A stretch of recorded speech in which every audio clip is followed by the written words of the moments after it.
Bienvenido a esta emisión especial de En la Silla del Experto con Hasnit Infidel y tú. Mi nombre es Hasnit Infidel y bueno, hace unas horas se acaba de entregar el paquete económico a la Cámara de Diputados y en su respectiva área especializada, que es la Comisión de Hacienda, para el estudio y lo que va a ser la reforma fiscal de 2017. En este breve podcast le voy a comentar los más de 30 puntos que tiene la iniciativa sobre 3 disposiciones específicas, como son Ley del Impuesto sobre la Renta en México, Ley del Impuesto al Valor Agregado y Código Fiscal de la Federación. Y bueno, en primer lugar me gustaría plantear lo que se establece en materia de la Ley del Impuesto sobre la Renta. El tratamiento de flujo de efectivo similar a YETU para efecto de personas morales que tengan ingresos no superiores a los 5 millones de pesos anuales. Y aquí van a tener un esquema de beneficio porque van a tener la posibilidad de no determinar coeficiente de utilidad, no determinar ajuste anual por inflación y van a tener que acumular sus ingresos en base a flujo de efectivo y no en base a devengado. Y adicionalmente regresan al sistema de compras en lugar del costo de lo vendido. Este es un esquema que se está planteando para personas morales que en el ejercicio inmediato anterior no hayan superado los 5 millones de pesos.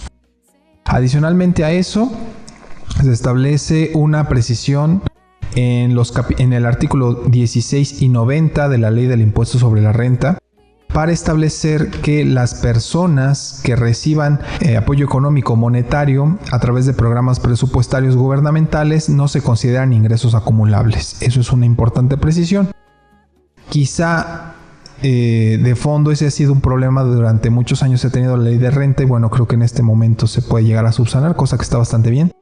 Y también se propone una reforma en materia de planes personales de retiro, que puedan ser contratados, las aportaciones de planes personales de retiro que ahora puedan ser contratadas de forma colectiva, como pueden ser sociedades gremiales o de profesionistas. Y en materia de donatarias se proponen varias cosas. En materia de impuesto sobre la renta se propone que el límite que ellos tienen del 10% para que no se consideran que realizan operaciones distintas, no se incluye dentro del límite del 10% los ingresos que puedan obtener por cuotas de recuperación. Adicionalmente, también se propone el esquema de certificación voluntaria y también se propone que la federación, las entidades federativas y los municipios y también las instituciones que por ley estén obligadas a entregar al gobierno federal el importe íntegro de su remanente de operación tengan la obligación de emitir comprobantes fiscales digitales por internet por las contribuciones, productos y aprovechamientos que cobren. Situación que siempre se agradece porque muchas veces es difícil obtener el comprobante de alguna de estas dependencias. También se propone que aquellos gastos e inversiones que se realicen en investigación o desarrollo se van a generar un crédito fiscal equivalente al 30% aplicable al impuesto sobre la renta y no será acumulable para este mismo impuesto. También se propone otro crédito fiscal que no podrá exceder del 10% por las aportaciones que realizan los contribuyentes a proyectos de inversión en infraestructura e instalaciones deportivas altamente especializadas. Igualmente, y como último punto en materia de impuestos sobre la renta, se establece que para los asignatarios y contratistas en materia de la Ley de Ingresos sobre Hidrocarburos, ellos van a mantener la obligación de obtener y conservar la documentación comprobatoria en materia de precios de transferencia con independencia del nivel de ingresos que ellos puedan tener. Nada más lo que son asignatarios y contratistas en materia de la Ley de Ingresos sobre Hidrocarburos. Porque hay un beneficio donde hasta cierto límite de ingresos no hay necesidad de conservar esa documentación, pero a ellos prácticamente en todos los casos, no obstante el límite de ingresos, ellos tendrían que conservar esa documentación. Y esos son todos los puntos que se manejan para la reforma del impuesto sobre la renta en este paquete económico 2017 que fue entregado hace unas horas por el secretario de Hacienda al Congreso de la Unión.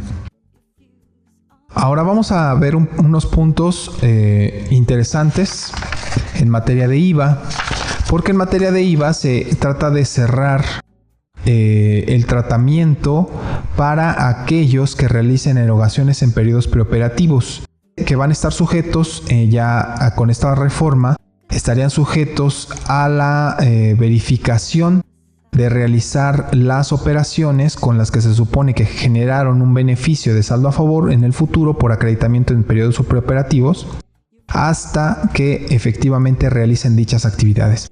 Por eso se propone la reforma para corroborar las inversiones y los gastos efectuados en el periodos preoperativos que dan lugar a la realización de las actividades objeto del impuesto, que se considera necesaria que el acreditamiento del impuesto trasladado se pueda aplicar hasta que se realicen dichas actividades, como un fenómeno de certidumbre.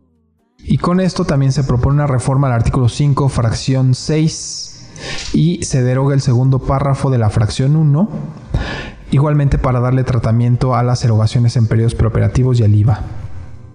Y como ya les comentaba, se propone también un ajuste que se va a realizar 12 meses después, ya que el contribuyente realizó actividades, un ajuste aplicables a los gastos e inversiones en periodos preoperativos.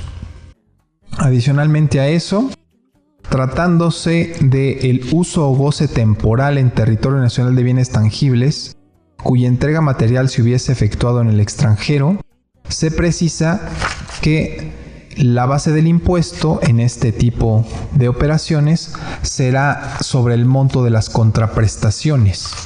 Esa es una importante precisión porque muchas veces no se sabía cuál iba a ser claramente la base.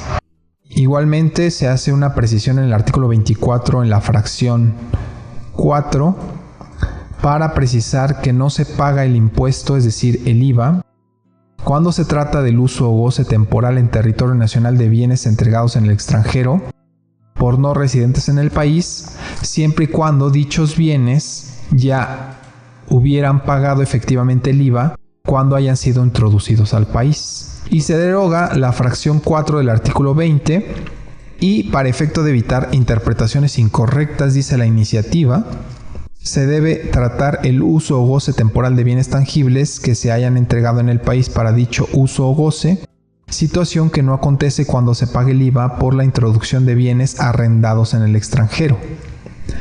Para ello, entonces, se va a hacer una precisión y se deroga el artículo 20 en la fracción 4.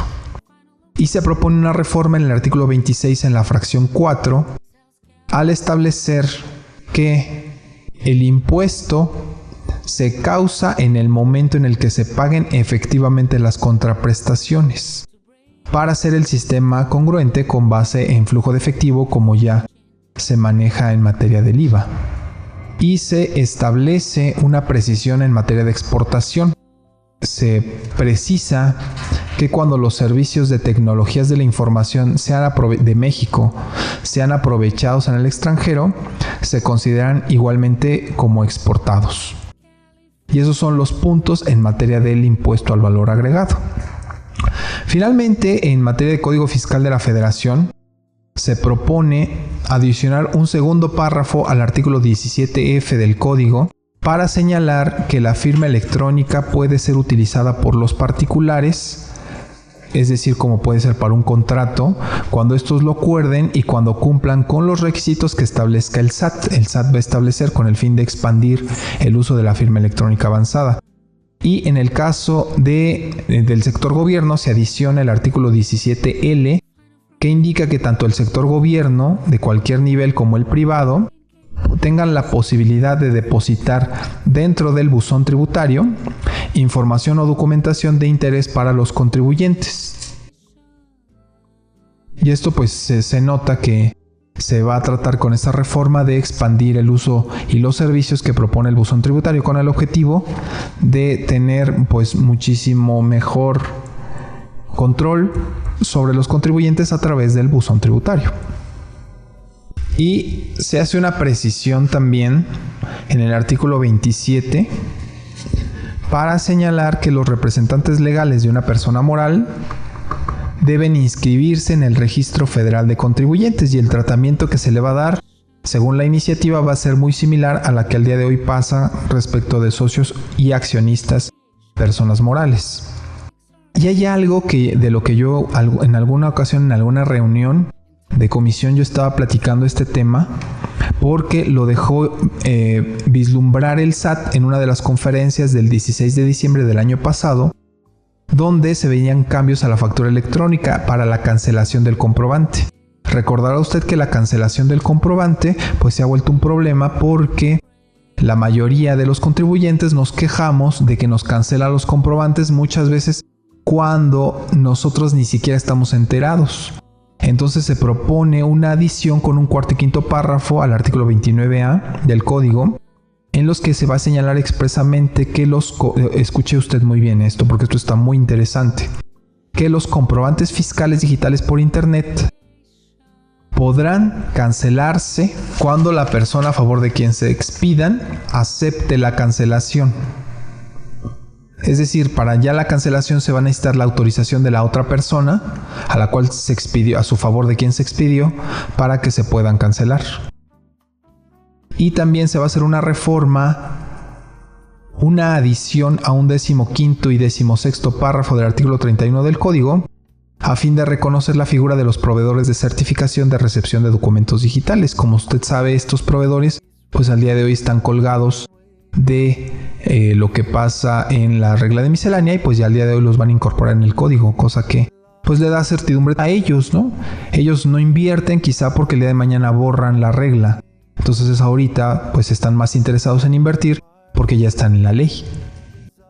Y bueno, también se reforma el primer párrafo del artículo 42 para señalar que las facultades de comprobación de la autoridad se podrán ejercer con el fin de verificar el debido cumplimiento de las obligaciones fiscales y en materia aduanera. Y entonces se propone dividir también este artículo 42, y ese cambio también está interesante. Sí, porque se divide la fracción 5 para que los contribuyentes se identifiquen más claramente en cuál están, si son aduaneros o son de los demás. Bueno, es una precisión legal, ¿no? Y bueno, con esto de las preliquidaciones y todo eso que está pasando, se propone derogar el segundo párrafo del artículo 53b. Y esto es con el objeto de que la autoridad emita una resolución definitiva en la que se califiquen los hechos u omisiones que entrañan el incumplimiento de las obligaciones fiscales del contribuyente revisado, y que con base en ello se califique el monto de las contribuciones omitidas, cuando se hubiera otorgado al contribuyente la oportunidad de alegar y probar lo que a su derecho convenga en el procedimiento de fiscalización. Esto, usted sabe, está soportado en unas tesis, y al día de hoy se propone derogar el segundo párrafo del artículo 53b con el objetivo de reconocer esto a nivel Código Fiscal. Y se propone reformar la fracción 3 y 4 del artículo 53 para señalar que el plazo de 40 días con los que cuenta la autoridad para emitir y notificar la resolución se computan a partir de los supuestos en los que vaya feneciendo los plazos para presentar ya sea los escritos de pruebas o los escritos de alegatos. Y también se propone una reforma para precisar que la notificación de la resolución definitiva no puede exceder de 6 meses o de 2 años, tratándose en materia de comercio exterior. Y bueno, también se hace una reforma. Otro punto interesante del código es que también se hace una reforma, o se propone una reforma en el artículo 69F. Recordemos que el 69F era omiso respecto a la suspensión de los plazos en materia de revisiones electrónicas, y bueno, pues únicamente se retoma ese tema y se reconocen que la suspensión de los plazos también operan en materia de revisiones electrónicas con base en el 53B de Código Fiscal. Y tratándose de donatarias, las donatarias sí aquí ya están un poco más reguladas aquí en código, porque se va a establecer la sanción a las donatarias autorizadas que no entreguen su patrimonio cuando se encuentren en alguno de los supuestos de liquidación que prevé el artículo 82 en la fracción 5 de la Ley de Renta. Y aquí pues está muy fuerte la sanción, porque se establece en el artículo 81 en la fracción 31 que aquellos que no destinen la totalidad de su patrimonio a entidades que reciban donativos deducibles, entonces ellos pueden tener una sanción que va de 140,540 a 200,090 pesos cuando no lo hagan. Y también se propone una nueva sanción para donatarias cuando no destinen sus activos exclusivamente para los fines propios de su objeto social, y ahí pueden tener una sanción de 80,000 a 100,000 pesos. Y en su caso, la cancelación de la autorización para recibir donativos deducibles. Eso también está interesante, sobre todo para los que manejamos donatarias, pues sí hay que tener las pruebas suficientes de que los activos pues fueron destinados para tal. Y bueno, ya por último, en materia de código, se propone una infracción cuando usted envíe al SAT comprobantes fiscales digitales por internet que no cumplan con las especificaciones tecnológicas que marque el SAT. En mi opinión, la sanción por incurrir en esto era la no expedición de comprobantes y, en consecuencia, la multa y todas las consecuencias que tiene la no expedición de comprobantes. Pero como el código muchas veces no es tan fuerte, déjeme así decirlo, no es tan fuerte para establecer esta situación, porque tiene también sus problemas que a lo mejor yo las he podido estudiar en el transcurso de algunos videos que hay en YouTube de nuestro sitio de Ejecutivo Fiscal. Soy Ejecutivo Fiscal, búsquenos en YouTube y ahí va a encontrar algunos comentarios hablando de comprobantes. Y bueno, pues ahora se va a establecer esta infracción y una sanción mínima, una multa mínima por cada comprobante digital por internet que contenga información que no cumpla con las especificaciones tecnológicas.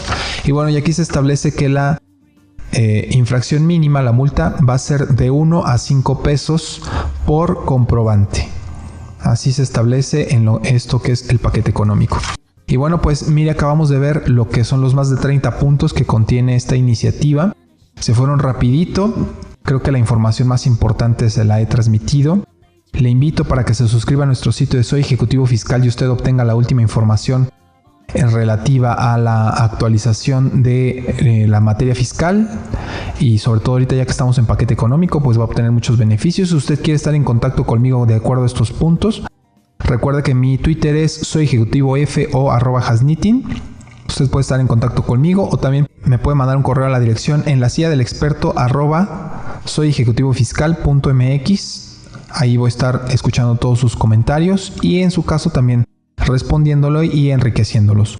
Pues muchas gracias, yo soy Hasnitin Fidel, le agradezco mucho en esta, digamos, emisión especial de En la silla del experto. Nos vemos muy pronto, que usted sea muy feliz y hasta luego.